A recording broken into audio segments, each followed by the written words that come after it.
All right, what's going on?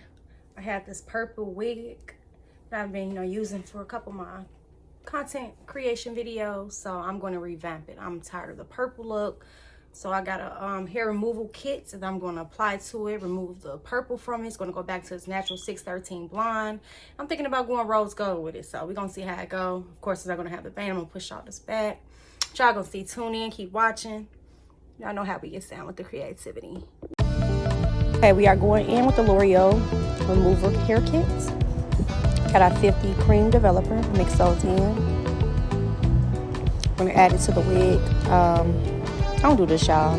My hands was definitely burning. I did not have no gloves, and I was too lazy to just go right in the corner to the beauty supply. So use gloves, please. All right, I'm washing it out, and as you can see, I said I was gonna go rose gold, but I have to go in the sky blue. This is something I had in the bathroom because the wig had blue streaks in it. It didn't turn all the way 613 blonde. Run you some lukewarm water, add that up in there, throw that wig up in there like that, and mix it around. I let it sit in there for like 20 minutes, y'all. 20 minutes. Boom, whoop, wop the bang, take it out.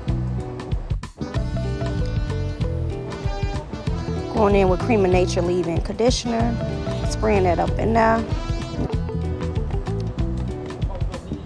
So we're gonna go in with the argan oil, moisturize it on in. Can't never go wrong with the argan oil. Grab your wig brush, your blow dry straight.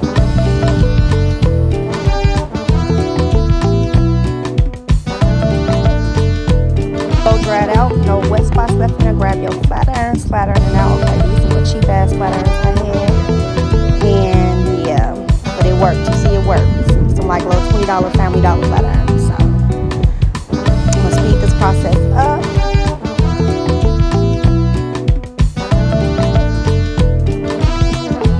Okay, y'all. I hope I ain't boring y'all. Just keep watching. Don't be leaving my video now. Keep watching, because the heat about to come.